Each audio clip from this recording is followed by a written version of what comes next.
Now let us go in peace. To measure the impact Mr. Jack had on the Spring Hill High School band over 23 years, you could look at all the notes his students like Cynthia Taylor wrote by hand. Or you could step inside his memorial service. Amen. Where, with those same hands, in front of hundreds of mourners, Cynthia brought out these notes. As the name implies, a band director's job is to lead, something a battle with leukemia can complicate. And after he got sick, I tried to kind of hold the band together while we had a substitute and everything. I was conducting a little bit in class. Class had to continue, even with Mr. Jack in intensive care,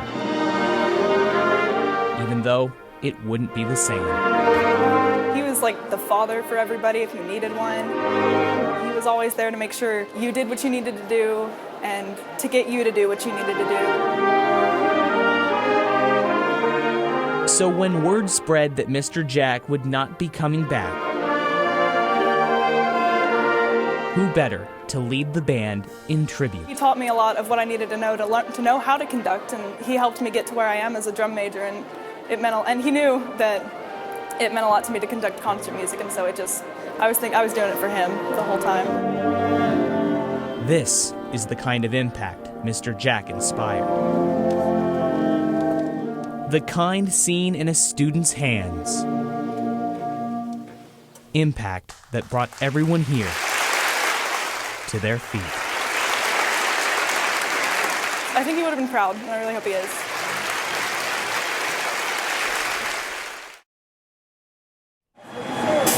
Every Sunday, folks attending the Bell Road Church of the Nazarene come away with a life lesson. They had service this morning. And this Sunday, and we got a call.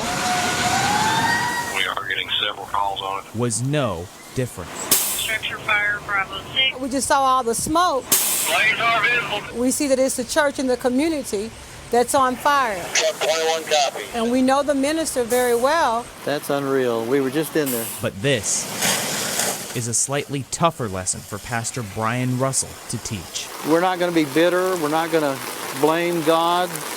It's just something that happened. I mean, I'm seeing parts of it just fall to the ground. They're tearing it down now. They're knocking the walls down.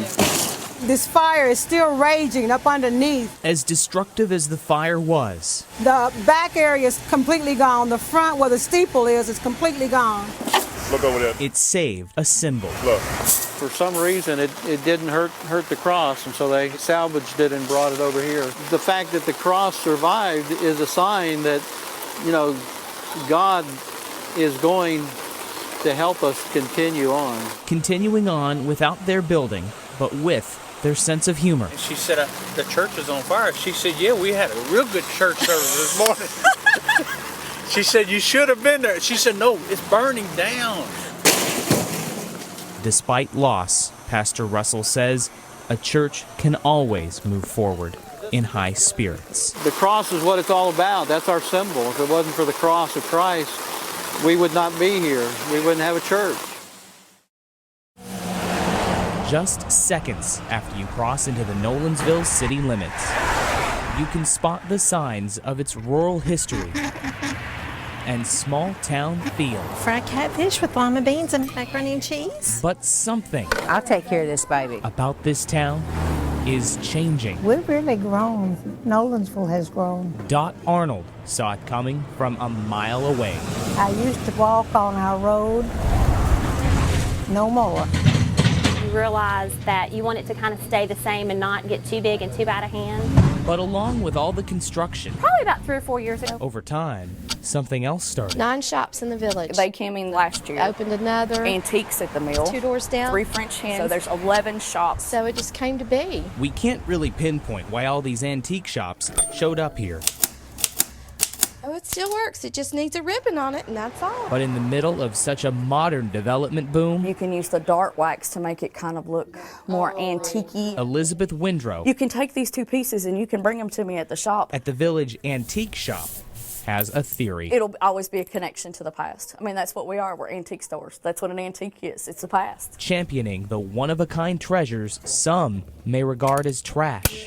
It's literally the minute you walk in the door, it starts memory lane. These were like gifts to people who worked so hard for that little bit of money to buy their oatmeal or to buy, and now these things represent, you know, what they went through. Memories that might escape those who haven't lived how she has. I'm sad that those who haven't struggled.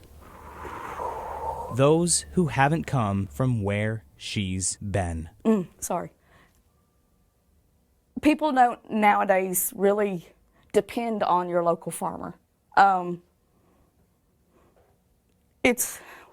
gotta take a minute, I'm sorry. Oh, I can't do that one. In Nolensville, this is where the past is passed down. For our children and our grandchildren and great-grandchildren. Neighbors holding on to history. All right, 1027.